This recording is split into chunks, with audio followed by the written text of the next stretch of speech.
इस वाली वीडियो में हम प्रूफ करेंगे कि एक आर त्रिज्या वाले वृत्त का क्षेत्रफल पाई आर स्क्वायर क्यों होता है। जैसे एक वृत्त है जिसकी त्रिज्या आर है और इस वाले वृत्त का क्षेत्रफल पाई आर स्क्वायर होगा, तो यानी कि इस वाले वृत्त द्वारा घेरी गई इतनी जगह का जो क्षेत्रफल है वो होगा पाई आर स्क्वायर के बराबर। यानी कि इतनी पूरी जगह का क्षेत्रफल पाई आर स्क्वायर होगा। वो कैसे होगा उसे समझते हैं।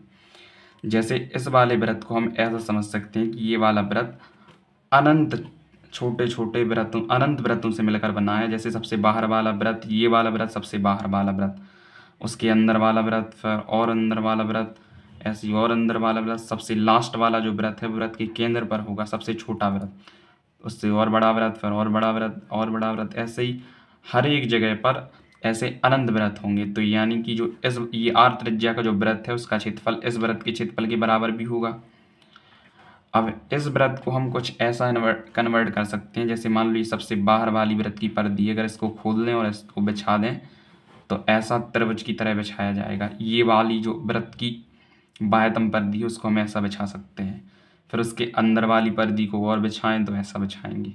फिर उसके और अंदर वाली परिधि को, ऐसे अनंत वृत्त है तो अनंत वृत्तों को जब बिछाते जाएंगे तो ऐसे ऐसे ऐसा पैटर्न बनता जाएगा। और सबसे जो लास्ट वाला वृत्त है ये वाला वृत्त केंद्र का, वो सबसे बिंदु आकार का होगा। तो अगर हम इस वृत्त को खोलें और बिछाते जाएं सभी परिधियों को तो ऐसा पैटर्न देखने को मिलेगा।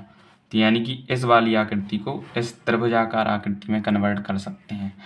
तो इस वृत्त का क्षेत्रफल इस त्रिभुज के क्षेत्रफल के बराबर होगा। तो यानी कि एरिया ऑफ द सर्कल जो होगा इस वाले वृत्त का क्षेत्रफल इस वाले त्रिभुज के क्षेत्रफल के बराबर होगा। और त्रिभुज का क्षेत्रफल होता है 1/2 आधार और गुणा में शीर्ष लंब। तो 1/2 इंटू में आधार होगा इस त्रिभुज का ये, और ये वाला आधार इस परिधि के बराबर होगा। तो इस वृत्त की जो परिधि है वो 2πr होती है, तो ये वाला आधार हो जाएगा 2πr के बराबर। और इंटू में शीर्ष लंब, जो शीर्ष लंब होगा इस वाले आधार पर सामने वाले शीर्ष से डाला गया लंब इस तरह से होगा। तो ये जो शीर्ष लंब है इस वाले शीर्ष लंब की लंबाई इस वाली लंबाई के बराबर होगा जो कि वृत्त की त्रिज्या है। तो शीर्ष लंब हो जाएगा वृत्त की त्रिज्या, यानी कि इंटू में r। अब यहाँ पर 2 से 2 को काट देंगे और यहाँ पर बचेगा पाई, और r का r में मल्टी करेंगे तो पाई आर स्क्वायर। तो जो वृत्त का क्षेत्रफल होता है वो होता है पाई आर स्क्वायर। तो इस तरह से हम प्रूफ कर सकते हैं।